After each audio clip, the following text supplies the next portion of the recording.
Hi, you're tuned in for the Power and Energy News Channel, ESI Africa. For this episode, I am speaking with KIREN MAHARAJ, who is the Chairperson of SANEA in South Africa. Welcome to the studio. Good afternoon, and thank you very much for having me.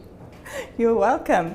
So we're here at Enlit Africa, one of the annual events in the power and energy industry, and you were a speaker on one of the sessions. So based on, not a speaker, you moderated. Yes. You moderated the session on future-proofing energy infrastructure in Africa. So let's talk a bit about what are the opportunities that you believe the market can capitalize on.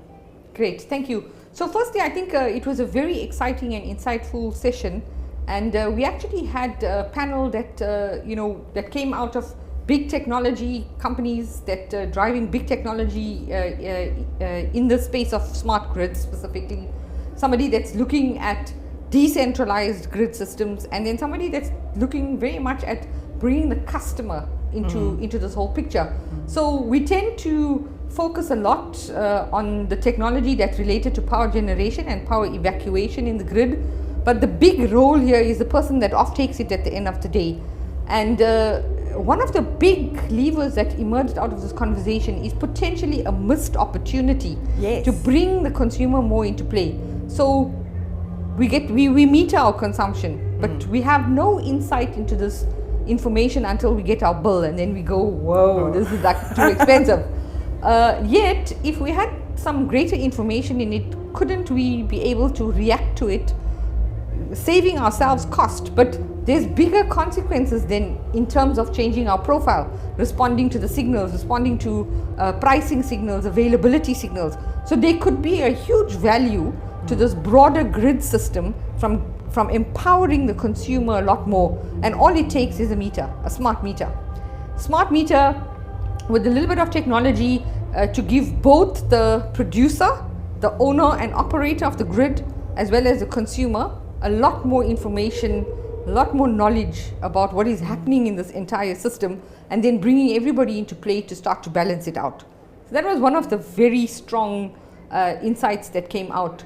The technology providers confirmed that the system has been set up to actually optimize with that kind of input. They've got, this would be a great support in a decentralized system, but these little decentralized systems collectively will equally well support the large, the grid type system. So the technology is there, the thinking is there, the concept is known. The big challenge that we normally have, implementation. So the question is, that is not the first time that it's been mentioned, implementation. So I'll just reflect on something a little bit different. As the South African National Energy Association, since 2018, we've been producing a risk report. So we started off, doing a global scan, a local scan, regional scan of risks, and we came up with this risk report. By 2019, we had come to realize, and even as we went into the pandemic, that a lot of the uncertainties that are driving risks in the energy sector remain the same. And the only way the uncertainty remains the same is if you really don't react to it fast enough, or with the right solution, or in the right way. So we've actually started looking at strengthening the ability to mitigate these risks through addressing these uncertainties. And we've put this framework together that we've called the 4I&P framework, which has impact, innovation, integration, implementation as the 4 I's. And all of it talks to action. So you've got to do something to move this forward. And of course, at the cog of it, it's people, because that is another big emerging issue that is not just a restriction or a potential challenge to planning and setting up systems to respond to the challenges we have with energy, but also implementing. And that is having people with sufficient capacity, enough people with the level of skill that is required to address all these energy challenges in this transitioning system. This is the first time that I'm hearing about the 4 I's, so I definitely want to talk about that in a separate conversation. Sure. But going back to the session that you moderated here at Enlit, there is an energy security problem in Africa, and was that also addressed during that panel discussion, and what was the outcome from that? So in the panel discussion, I think the three long-standing trilemma type energy issues, security or access, affordability and energy sustainability formed a big part of the conversation. And the general conclusion is that the opportunity to deploy smart grids, whether they're grid-tied systems or decentral systems, support moving forward on all of those issues. So economies of scale, higher access, more operational efficiency definitely has positive spin-offs on the affordability side. Obviously deploying the grid in a smart way, being able to access information, create better balance, helps with the security and the access issues. And if you really think about it, grid-tied systems to electrify huge countries in difficult geographical and geological conditions has been a big restriction in terms of actually rolling out utility grid systems. Decentralized is the best opportunity that we've come up with to actually change that. The issues around sustainability, yes, we know that smart grids is the best way to integrate renewable technology with existing systems and still bring about the balance while not compromising security.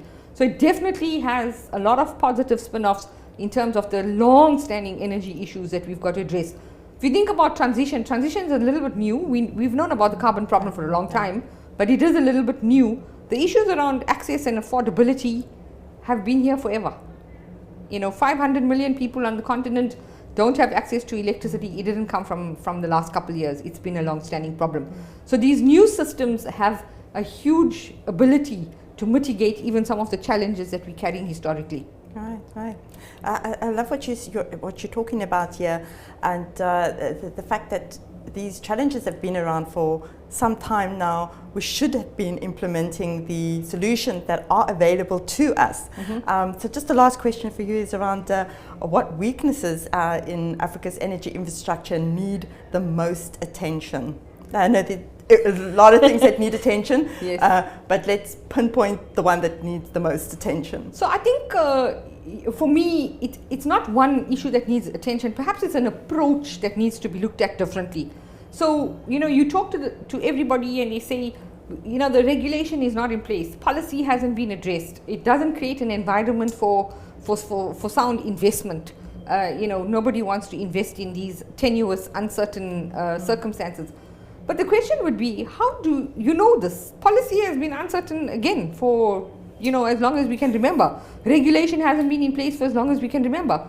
We've become so innovative about doing so many things. So where's the innovation? And I'm not talking about superseding these systems and overriding the requirements, but where is the innovation to still be able to implement despite having these issues? And I think for me that's a big factor that will influence how we implement things. And the second one that I just want to mention, I know you said one, the second one I just want to mention is that this whole chain works with the end user.